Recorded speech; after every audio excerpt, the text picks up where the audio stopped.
All right, welcome everybody. Happy Friday to a crazy edition of Established Run's NBA Injury Report Analysis Show. I'm Drew Dinkmeyer alongside Mike Gallagher.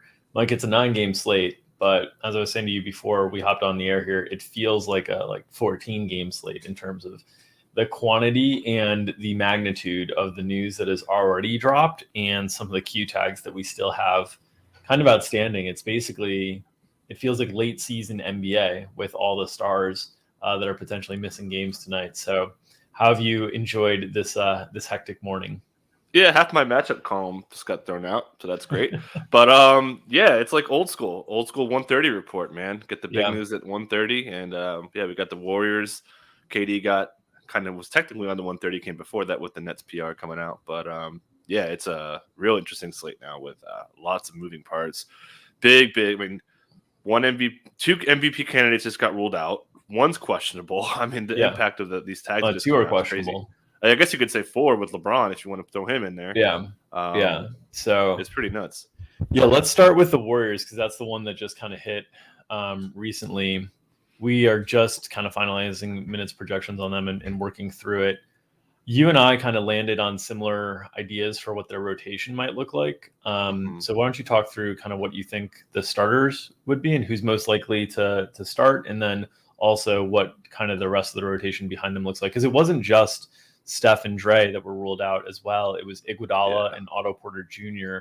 And so they have a lot of bodies, but they have fewer than they had coming into the night now when you rule all these guys out. So I think the rotation is cleaner than you might think. But obviously guessing at minutes on a situation we haven't seen all year is always challenging. Yeah, they're pretty straightforward as far as like positional depth. They kind of go 2 deep each position. So just going from position, I think Jordan Poole would start at the 1, have Chris Chios behind him, and then they'd probably start either Damian Lee or Gary Payton. I would think Damian Lee, given his familiarity with a lot of the guys. I think they kind of want Payton off the bench to sub where they need to, but I wouldn't be surprised if Payton starts. Still got Wiggins. I think Moody would be behind him. I think they would start Jonathan Kuminga just because Steve Kerr's been ranting and raving about him, and I mean, they want to play more minutes. What other opportunity is there than this one? So I think playing Kuminga a lot makes sense with JTA behind him. Yeah. And then obviously you're going to start Kevon Looney with Nemanja Bjelica. So it's a pretty clean 10-man rotation. Probably expect all those guys to get minutes tonight. Maybe Moody gets up there. Maybe Kuminga really gets up there. Really excited to see a big dose of Kuminga tonight. But yeah, it's like you said, it's not as thin as you would think with so many guys out. Yeah. The one area of disagreement that we had was Kuminga versus Juan Toscano Anderson. And my thought process on it was just that I think if you're starting Poole and Wiggins and Damian Lee all together in the first unit, that's a lot of usage, and it would help to kind of have somebody who facilitates that usage like they do with Dre normally in the first unit. And so I thought, maybe JTA starts, and then in the second unit, the guys that we'd be talking about here, Chios is, a decent usage guy, but his minutes are often in like blowout situations. So it's kind of hard to judge what his usage is like. Gary Payton's a pretty low usage guy. Bjelica is a higher usage guy, but or a medium usage guy, but really doesn't create a lot of his own shot. A lot of it is like off the dribble or off the catch and move. And so I thought Kuminga might fit a little bit better in that second unit, just to be able to really to facilitate a lot of usage, because that's what he was kind of doing in the G League last year. So that's the one area that I'm really uncertain on minutes, and the starting lineup will help. It is one of the first games of the night, so we'll get that information. But in general, I think the question is ultimately like, how high will Steve Kerr go on his main guys? Because that's really kind of a big difference maker here. We know that when it's Steph, when it's Dre, like Steph can get up to 36 on the high end, Dre can get up to like 34, 35. And so will he treat Andrew Wiggins and Jordan Poole like those situations where they can get up to like 36? Or will he treat this more like, hey, we're just kind of like going through the motions this game, and guys are going to be in the upper 20s and we want to get everybody a chance to play?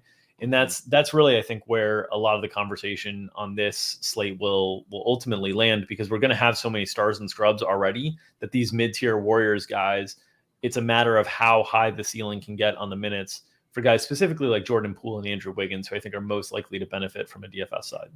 Yeah, and then another point would be pro JTA would be maybe you want to keep Moody and Kuminga together, Yeah. kind of bring them up in the same way. So yeah, I'm pretty much that one big sticking point for me of Kerr just gushing over him sticks out Yeah. to me. But like He you he said, is, but it makes a lot of he also sense. played JTA more than him last night. Like Hmm. JTA was out of the rotation, and then they were frustrated with like the way little things were being done on the floor. And I think I think Kerr just likes all his guys. Yeah. Except Weissman.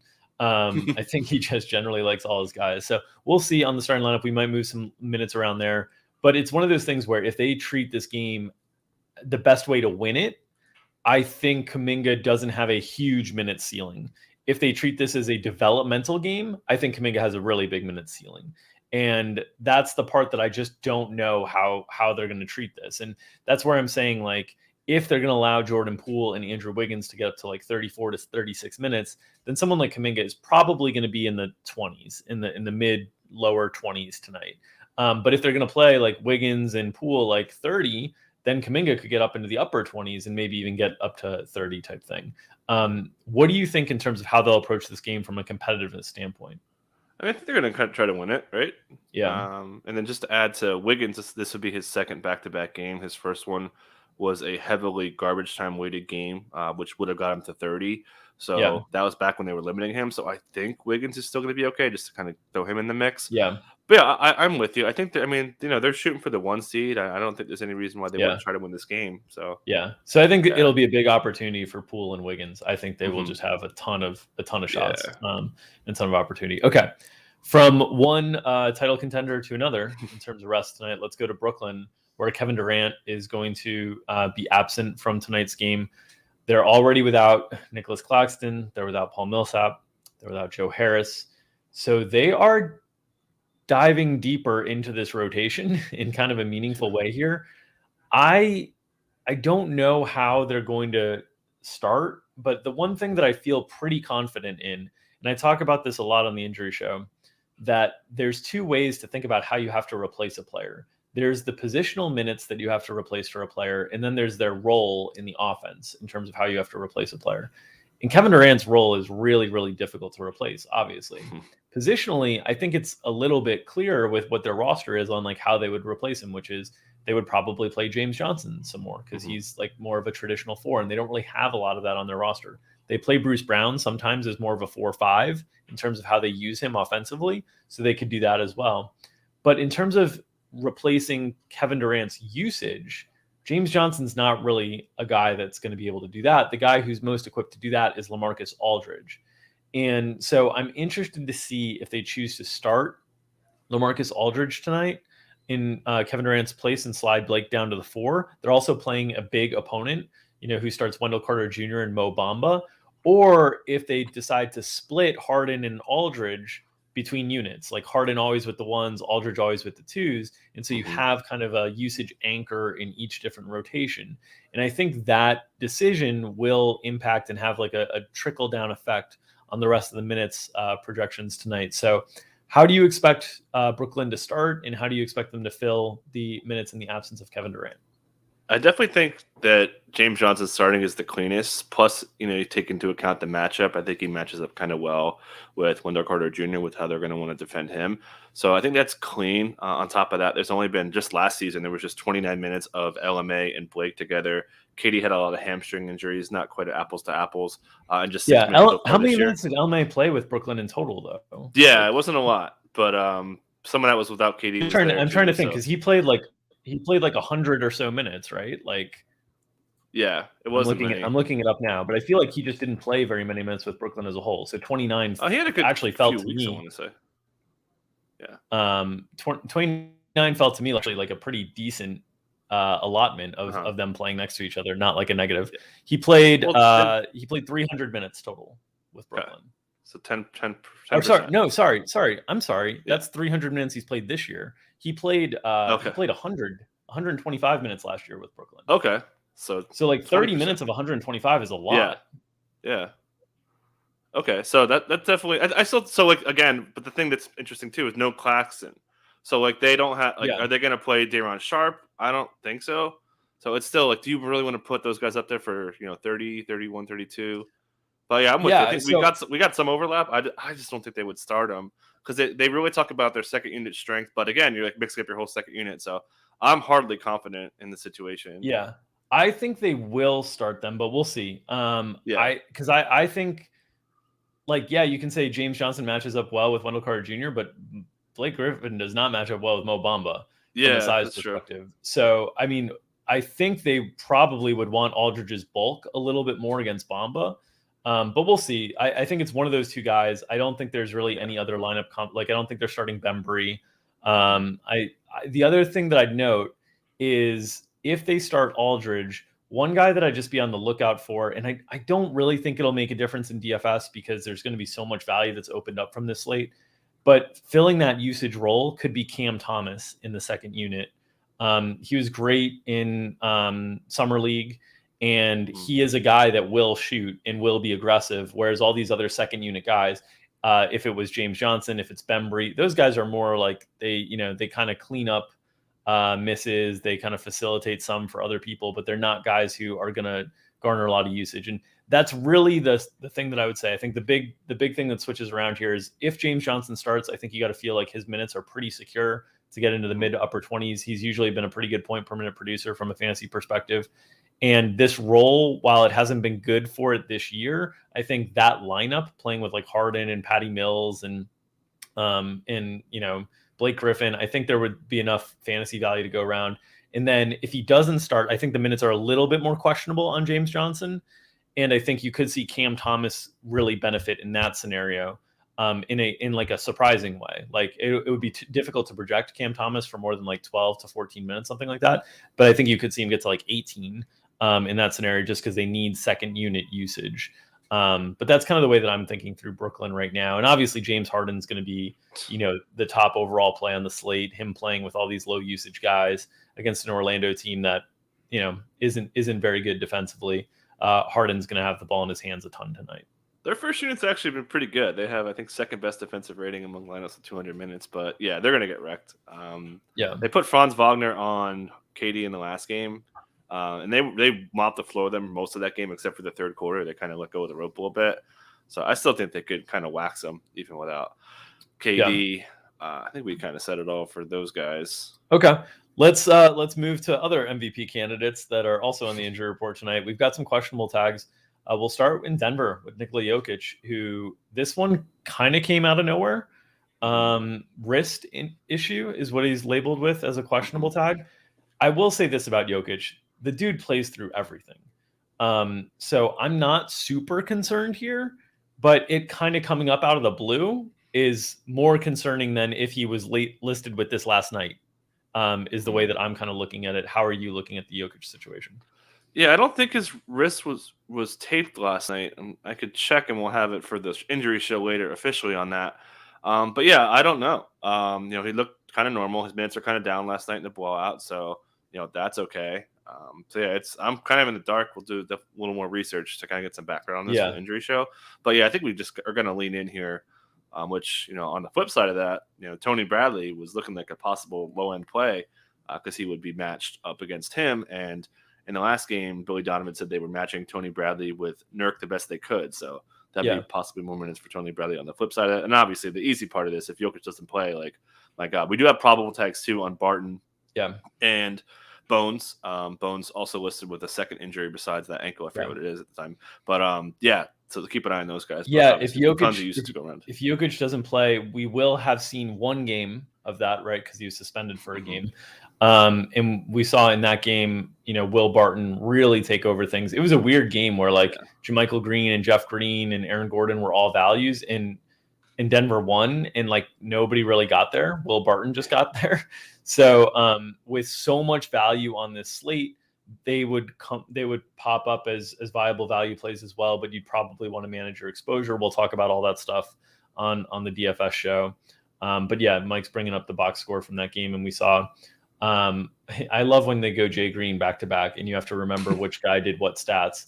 I think. Well, you could get 3 Jay Green starting tonight, but they Javonte. Nah, they won't start him, but I'm just saying for fun. Yeah. So you've got, I think it was Jamichael who played the 22 minutes. I think it was Jeff who played the 28 minutes. Gordon played Correct. 33. They played Zeke Najee played really well that game, 20 minutes, but he's out tonight, so they don't have him. So they have even less front court depth than they had that one game that we saw without Jokic. So, it could be messy there, but there would certainly be some value that would present itself if Jokic was unable to go. All right, Lakers. Lakers are always a staple of the injury report show. Seemingly every game they have somebody to keep an eye on. And tonight it's LeBron, who it sounds like he's ready to return. Like, we got this report kind of earlier in the week, right before they even played Wednesday night. We got a return that he was eyeing we got a report that he was eyeing Friday as a return.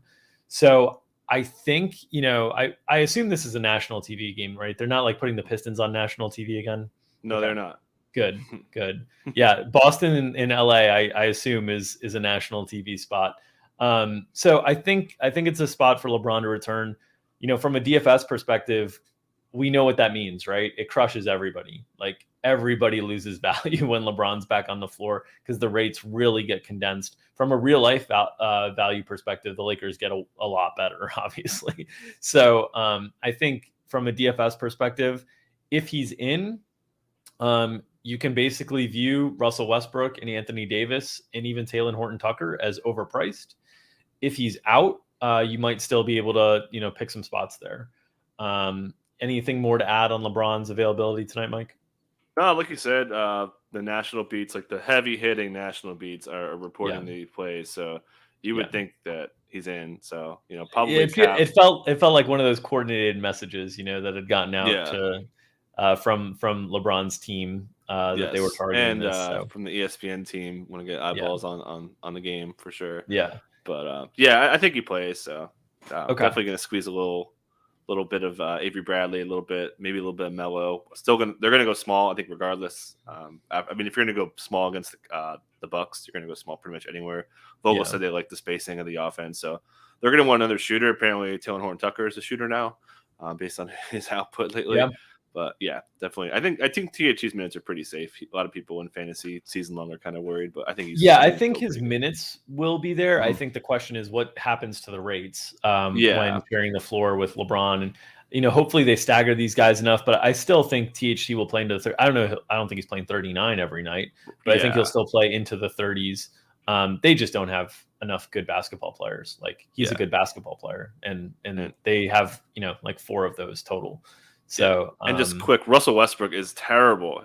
22 points per 36 without, just 12 with. Yep, it's been real bad. He's been horrible. All the rates have cratered. I was working on those rates with LeBron today, and they're ugly.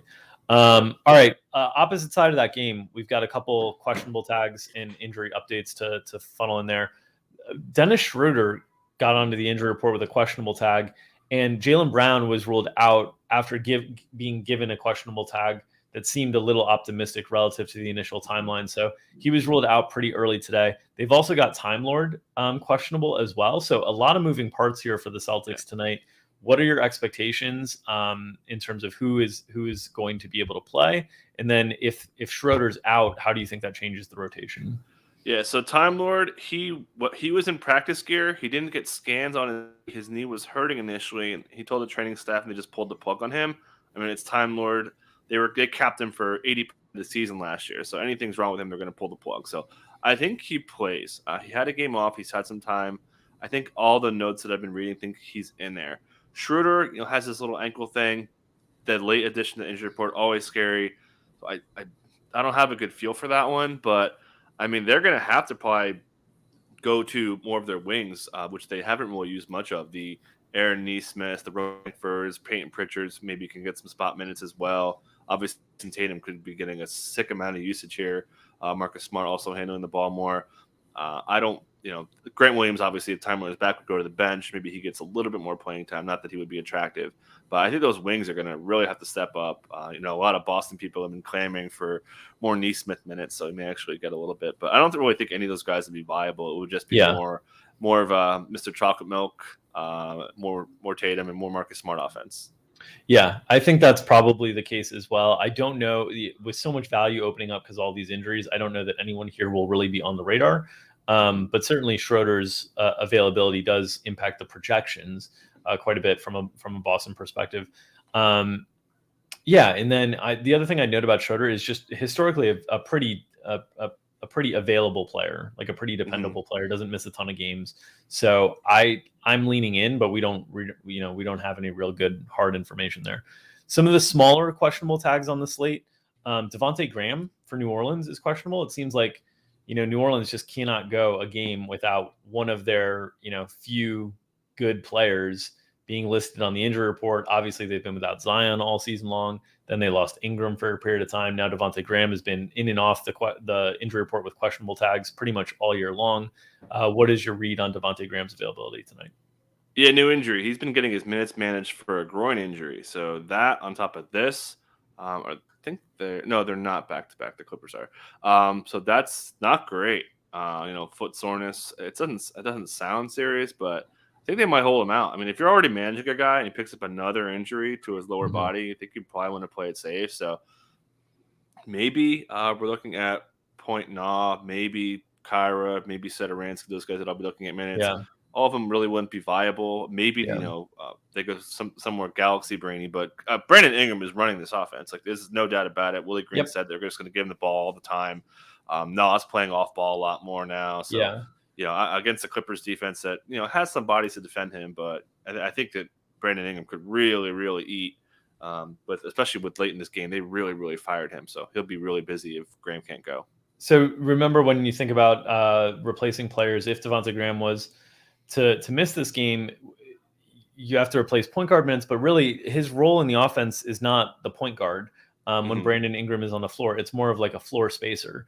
And so that's why I think, as you alluded to, maybe Nickeil Alexander-Walker as the point guard, and then maybe another kind of floor spacer defender, either like a Sederansky or a Garrett Temple kind of slides into that starting lineup, and then Kira Lewis can still run the second unit. And so even though Kira Lewis is the guy that, has the fantasy appeal and the upside on the per minute basis, I'd be shocked if he was the one that moved into the starting lineup, just because he's a little bit more ball heavy and dependent than some of the other guys who fit better. So it would be a situation where his minutes ceiling would certainly increase.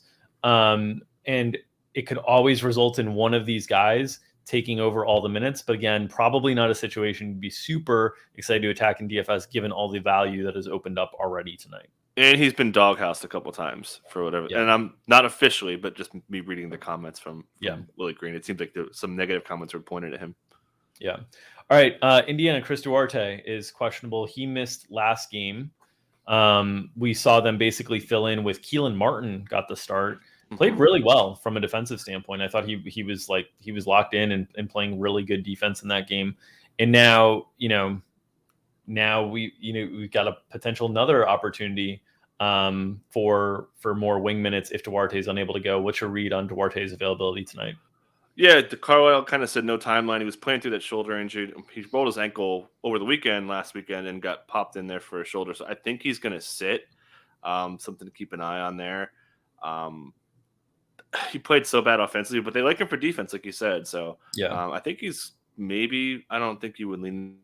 I think the Pacers are going to really slow this game down, but I don't really think. I mean, there's so many cheap guys who wouldn't be looking into him, but I do think that he starts again. Yeah, again, I think the slew of values that have hit from a DFS perspective because of all the other big stars sitting makes these smaller situations less relevant from a DFS perspective. But certainly there's opportunities where, like a Justin Holiday or Keelan Martin, we've seen Torrey Craig have like an individual game where he's gone off, where somebody pops up, but it's low probability and it's probably not even something you're investing in, even though the matchup with Charlotte is a pretty good one for for wings, pace and space kind of 3-point shooters. It's not a bad one.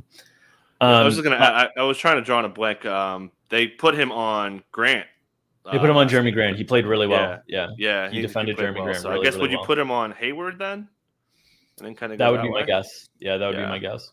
So I think it's a pretty good spot if you did want to attack that game. But like I said, just like with Carlisle, as I kind of alluded to, whenever they play teams who are fast, he makes it a point to go so slow. Yeah. So the Hornets' pace is going to be neutralized a little bit.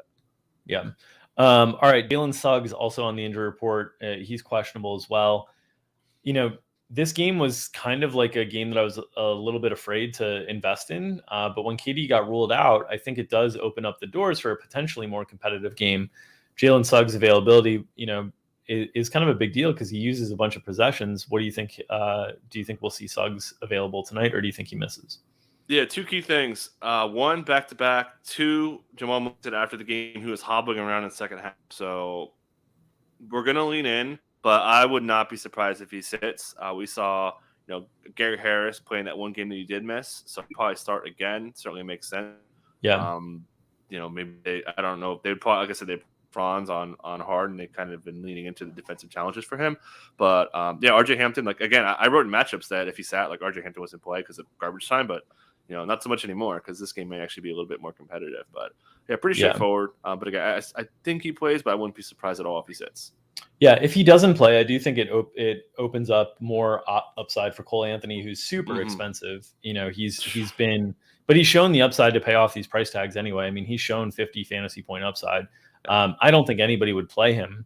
So I think if you're stacking up multiple Brooklyn pieces, he's one of the guys you'd be interested in on the other side. Obviously, Wendell Carter Jr. and Mo Bamba have also been, really, really good upside during the course of the season. Bamba more upside, Wendell Carter Jr. a little bit more consistent, but the price tags on those guys have largely adjusted, so it hasn't been a spot to really attack too much of late with these low totals. Popping in some on-offs for Anthony. Yeah, 23, 7, and 6 per 36 without Suggs versus 18, 8, and 6. So he's been scoring pretty well with. So he would definitely get a boost in that scenario. Okay. Back-to-backs that we have not seen any injury reports on. The good old Clippers. We don't know what we're dealing with the Clippers. We don't know what we're dealing with the Raptors either. What do you think we'll see from both those teams tonight? Because they were obviously, Toronto in particular was ravaged with injuries last night. Yeah, so we know OG's not going to play. He's out a while, according to Nick Nurse. I don't think that Precious Achiuwa is going to play, just based on how they've been kind of some ominous tones on him playing. I could be dead wrong on that. Maybe they were playing all along to sit him on the front end of a back-to-back.